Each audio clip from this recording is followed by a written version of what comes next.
প্রিয় সবাইকে বাংলা নববর্ষের শুভেচ্ছা। এবারের নববর্ষের প্রতিপাদ্য নববর্ষের ঐক্যতান ফ্যাসিবাদের অবসান।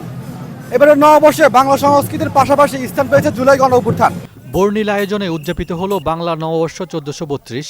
পুরনো বছরকে বিদায় জানিয়ে বরণ করে নতুন বছরকে। সকাল 9টায় চারুকলা অনুষদ থেকে শোভাযাত্রার আয়োজন করা হয়। এবারে শোভাযাত্রাটি আনন্দ শোভাযাত্রা নামে পালিত হয়। এটা গতকাল থেকে আমাদের যে উৎসব শুরু হয়েছে, দুদিনের উৎসব, আমাদের অন্তর্বর্তী সরকারের অনুপ্রেরণা এবং উৎসাহে এর মধ্য দিয়ে আমরা ঘোষণা করছি আমরা একটি জনগোষ্ঠী, আমরা এক, আমাদেরকে কেউই দুনিয়ায় পরাস্ত করতে পারবে না।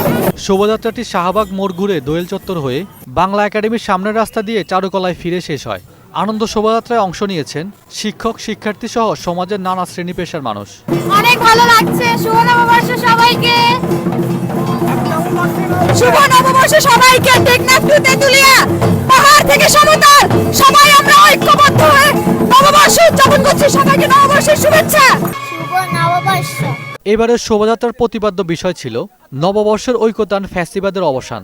শোভাযাত্রায় অংশ নিয়েছে বিভিন্ন জাতিগোষ্ঠী। জাতীয় নারী ফুটবল দলও শোভাযাত্রায় অংশ নেয়। অবশ্যই ভালো লাগছে, কারণ আমরা এবারে প্রথম যে এভাবে নববর্ষ উদযাপন করতেছি। কেমন লাগছে এবার নববর্ষ এসে?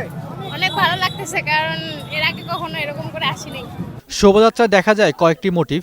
এর মধ্যে অন্যতম ছিল ফ্যাসিবাদের প্রতিকৃতি এবং শান্তির প্রতীক কবুতর ও জুলাই গণ অভ্যুত্থানের চেতনা। 36শে জুলাই বিপ্লবের পর এই স্বাধীন বাংলাদেশে, নতুন বাংলাদেশে এই প্রথম নববর্ষ, যেটা খুব উৎসাহ উদ্দীপনার সাথে পালন করছে। আমরা আশা করব যে সবাই সম্প্রীতি নিয়ে এই নববর্ষ পালন করবে এই বাংলাদেশের 56,000 বর্গমাইলে। শোভাযাত্রায় অংশ নেয় বিভিন্ন দেশের পর্যটক ও শিক্ষার্থীরা। সবাইকে বাংলায় বাংলা নববর্ষের শুভেচ্ছা জানান তারা। শুভ নববর্ষ। শুভ বাংলা নববর্ষ। হাসান তাহের, 21শে টেলিভিশন।